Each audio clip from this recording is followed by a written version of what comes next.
EP 04ลายนิ้วมือเคมี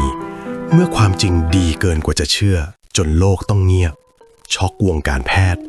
ตัวเลขที่บริษัทขายยักษ์ใหญ่ระดับโลกยอมรับไม่ได้หลังจากเด็ก9คนผลเลือดเปลี่ยนจากบวกเป็นลบเราส่งน้ำหมักพลูขาวเข้าห้องแลบวิเคราะห์ระดับโลกที่ประเทศจีนและได้ผลลัพธ์ที่ทุกคนต้องตะลึงทองคำแท่งที่เหนือกว่าทองคำในก้อนหินถึง42เท่ารายงานยืนยันการค้นพบสารสำคัญควอร์ซิตินซัลเฟตที่ออกฤทธิ์ได้ดีที่สุดในปริมาณที่สูงกว่าตัวอย่างอ้างอิงถึง42เท่านี่คือคำตอบทางเคมีที่อธิบายปาฏิหาริย์ที่เกิดขึ้นทั้งหมดทำไมบริษัทยายักษ์ใหญ่จึงเลือกความเงียบเมื่อเรายื่นหลักฐานทางเคมีที่แข็งแกร่งที่สุดในโลกให้พวกเขาคำตอบที่ได้กลับมาคือความเงียบสนิทเพราะผลลัพธ์ของเรามันดีเกินกว่าจะเป็นจริง Too good to be true รับฟัง EP 04เพื่อเจาะลึกลายนิ้วมือเคมีที่ไม่มีใครลอกเลียนแบบได้และค้นหาบทเรียนของผู้บุกเบิกบนเส้นทางที่ความจริงถูกท้าทายด้วยความเชื่อเดิม42เท่าตัวเลขที่เขย่าบริษัทยาจนเงียบกริบเรื่องราวของเด็ก9คนเปรียบเสมือนประกายไฟแต่ในโลกของวิทยาศาสตร์และการแพทย์ระดับโลกประกายไฟนั้นต้องการเชื้อเพลิงชั้นดีเพื่อจะลุกโชนเป็นเปลวไฟที่ทุกคนมองเห็นก่อนจะไปค้นพบความลับของสมุนไพรคาวตองในวันนี้ใครที่ยังไม่ได้ติดตามอย่าลืมกดติดตามไว้ก่อนนะครับจะได้ไม่พลาดความรู้สุขภาพดีๆแบบนี้การส่งตรวจวิเคราะห์เชิงลึกณสถาบันวิจัย CSPC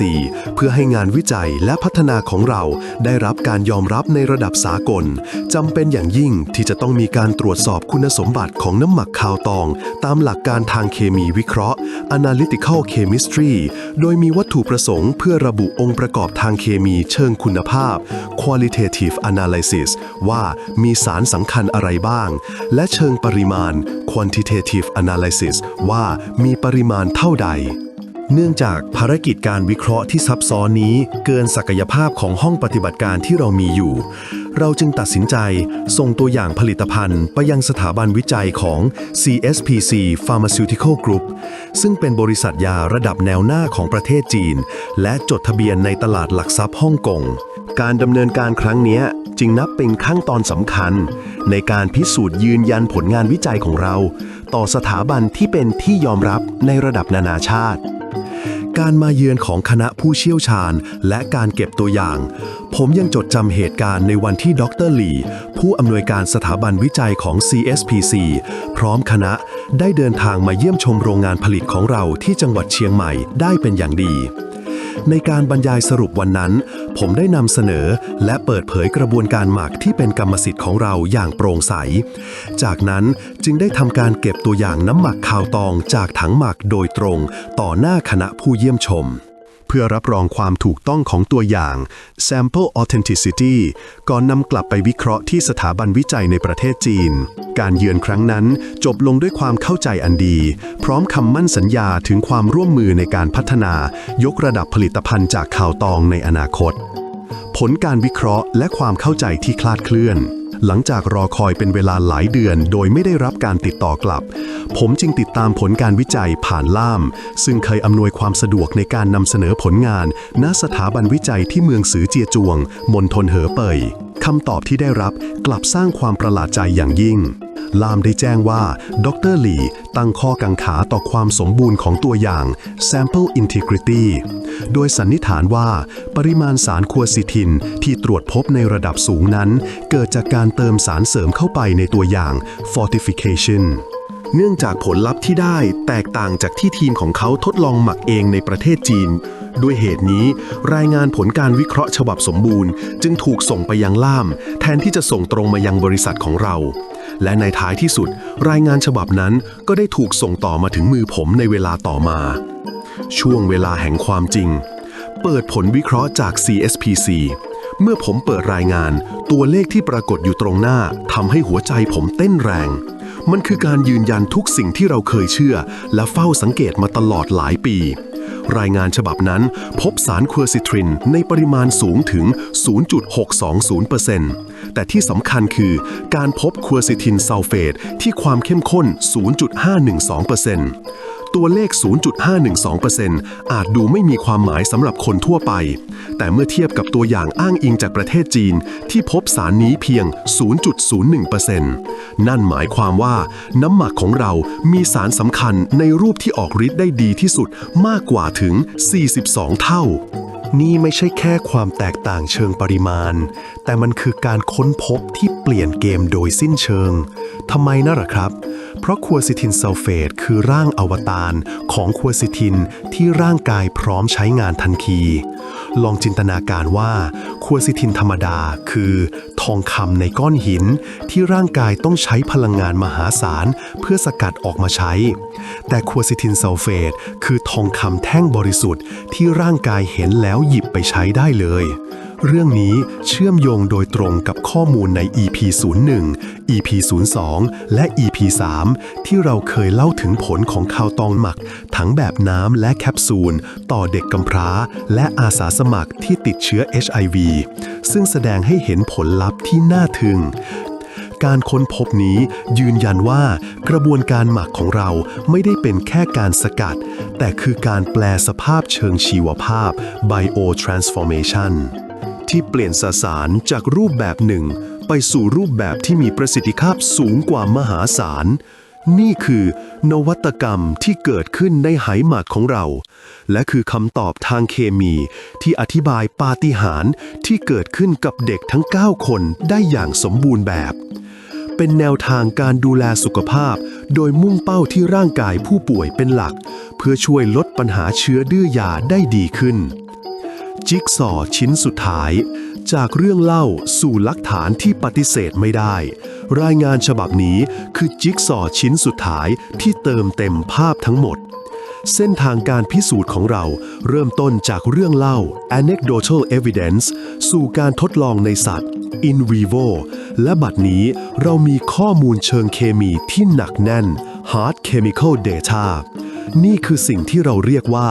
ลายนิ้วมือทางเคมี chemical fingerprint เอกลักษณ์เฉพาะตัวที่ไม่มีใครลอกเลียนแบบได้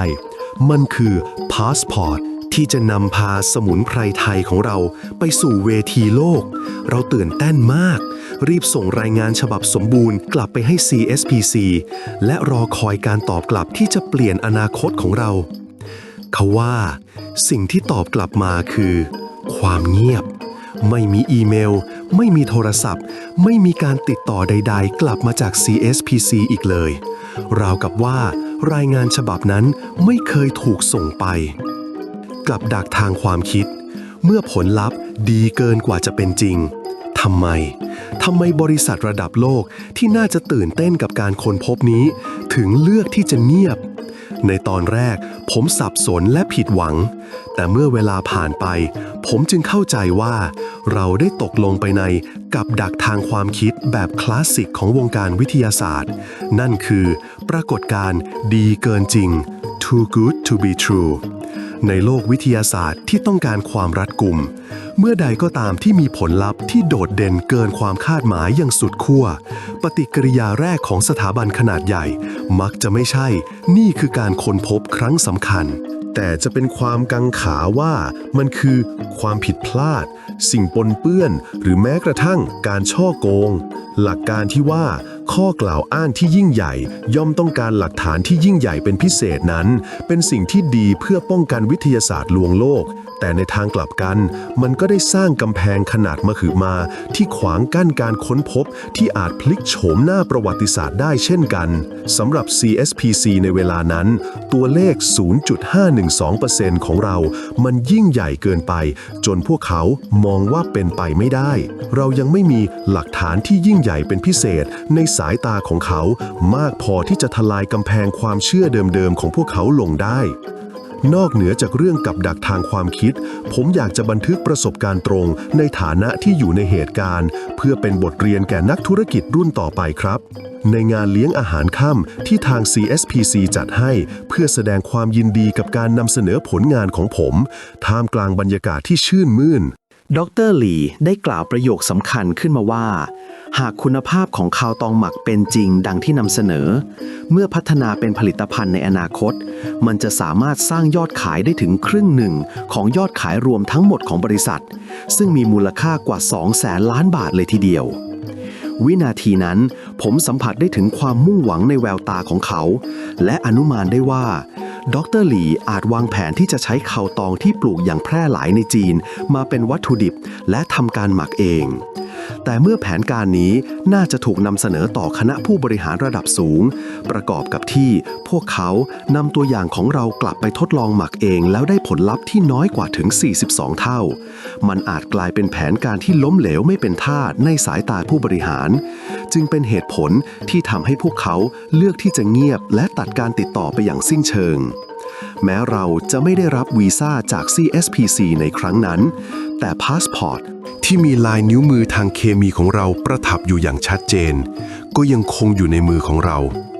มันเป็นเอกสารชิ้นประวัติศาสตร์ที่ยืนยันคุณค่าและศักยภาพของสิ่งที่เราค้นพบ